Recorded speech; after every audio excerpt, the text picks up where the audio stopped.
సంఖ్యాకాండము 11వ అధ్యాయము. జనులు ఆయాసమును గూర్చి సనుగుచుండగా అది యెహోవాకు వినబడెను. యెహోవా దాన్ని వినినప్పుడు ఆయన కోపము రగులుకొనెను. యెహోవా అగ్ని వారిలో రగులుకొని ఆ పాలెములో ఒక కొనను దహింపసాగెను. జనులు మోషేకు మొర్రపెట్టగా మోషే యెహోవాను వేడుకొనినప్పుడు ఆ అగ్ని చల్లారెను. యెహోవా అగ్ని వారిలో రగులుకొనినందున ఆ చోటికి తబేరా అని పేరు పెట్టబడెను. తబేరా అనగా మంట. వారి మధ్యనున్న మిశ్రిత జనము మాంసాపేక్ష అధికముగా కనపరచగా ఇశ్రాయేలీయులను మరలా ఏడ్చి, మాకెవరు మాంసము పెట్టెదరు?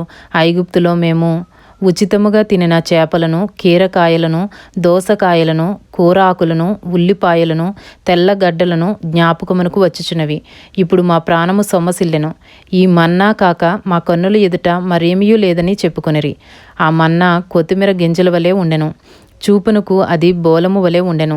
జనులు తిరుగుచు దానిని కూర్చుకుని తిరుగుట విసిరి లేక రోకట దంచి పెనమ మీద కాల్చి రొట్టెలు చేసిరి. దాని రుచి క్రొత్త నూనె రుచివలె ఉండెను. రాత్రి యందు మంచు పాలెము మీద కురిసినప్పుడు ఆ మన్నా దాని వెంటనే పడెను. జనులు తమ తమ కుటుంబములలో ఎవరి గుడారపు ద్వారమునొద్ద వారు ఏడవగా మోషే వినెను. యెహోవా కోపము బహుగా రగులుకొనెను.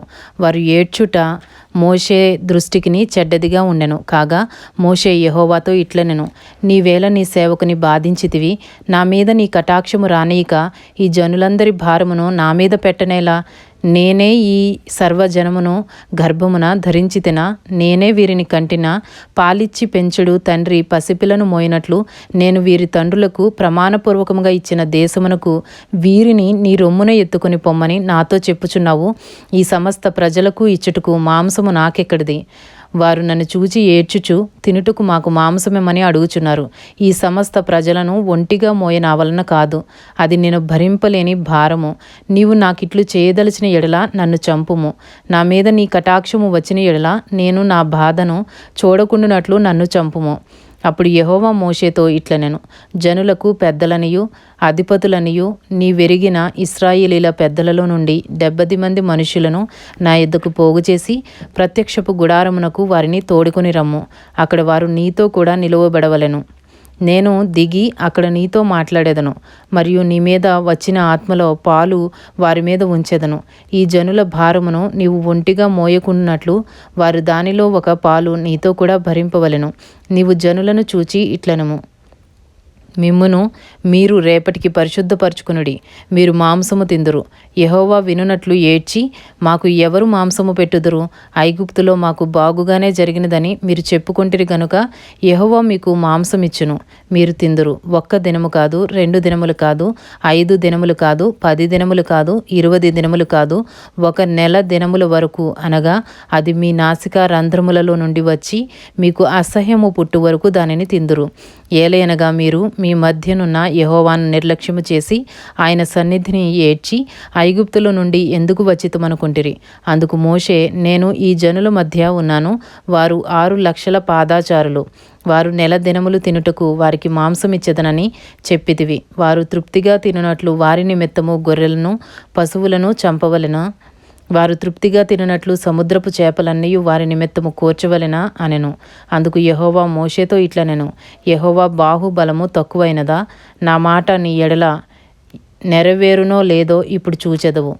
మోషే బయటకు వచ్చి యెహోవా మాటలను జనులతో చెప్పి జనుల పెద్దలలో నుండి 70 మంది మనుషులను పోగుచేసి గుడారము చుట్టూ వారిని నిలువబెట్టగా యెహోవా మేఘములో దిగి అతనితో మాట్లాడి అతని మీద వచ్చిన ఆత్మలో పాలు ఆ 70 మంది పెద్దల మీద ఉంచెను. కావున ఆ ఆత్మ వారి మీద నిలిచినప్పుడు వారు ప్రవచించిరి గాని మరలా ప్రవచింపలేదు. ఆ మనుషులలో 2 పాలెములో నిలిచియుండిరి. వారిలో ఒకని పేరు ఎల్దాదు, రెండవ వాని పేరు మేదాదు. వారి మీదను ఆత్మ నిలిచియుండెను.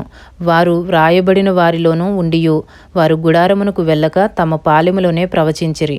అప్పుడు ఒక యవనుడు మోషే యొద్దకు పరిగెత్తి వచ్చి, ఎల్దాదు మేదాదులు పాలెములో ప్రవచించుచున్నారని చెప్పగా మోషే ఏర్పరచుకునిన వారిలో నూను కుమారుడును మోషేకు పరిచారకుడునైన యెహోషువ, మోషే నా ప్రభువా, వారిని నిషేధింపుమని చెప్పెను. అందుకు మోషే, నా నిమిత్తము నీకు రోషం వచ్చినా యెహోవా ప్రజలందరూ ప్రవక్తలగునట్లు యెహోవా తన ఆత్మను వారి మీద ఉంచునుగాక అని అతనితో అనెను. అప్పుడు మోషేయు ఇశ్రాయేలీల పెద్దలను పాలెములోనికి వెళ్ళిరి. తరువాత యెహోవా సన్నిధి నుండి ఒక గాలి బయలుదేరి సముద్రము నుండి పూరేళ్లను రప్పించి పాలెము చుట్టూ ఈ ప్రక్కను ఆ ప్రక్కను దిన ప్రయాణమంత దూరము వరకు భూమి మీద 2 మూరల ఎత్తున వాటిని పడజేసెను. కావున జనులు ఆ దినమంతయు ఆ రాత్రి అంతయు మరుసటి దినమంతయు లేచి ఆ పూరేళ్లను కూర్చుకొనుచుండిరి.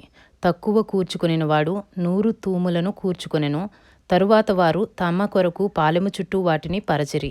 ఆ మాంసము ఇంకా వారి పండ్ల సందున ఉండగానే అది నమలక మునిపే యెహోవా కోపము జనుల మీద రగులుకొనెను.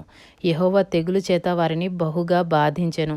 మాంసాపేక్ష గల వారిని జనులు అక్కడ పాతపెట్టినందున ఆ స్థలమునకు కిబ్రోతు హత్తావా అను పేరు పెట్టబడెను. కిబ్రోతు హత్తావా అనగా దురాశ. జనులు కిబ్రోతు హత్తావా నుండి హజేరోతుకు ప్రయాణమైపోయి హజేరోతులో దిగిరి. ఆమెన్.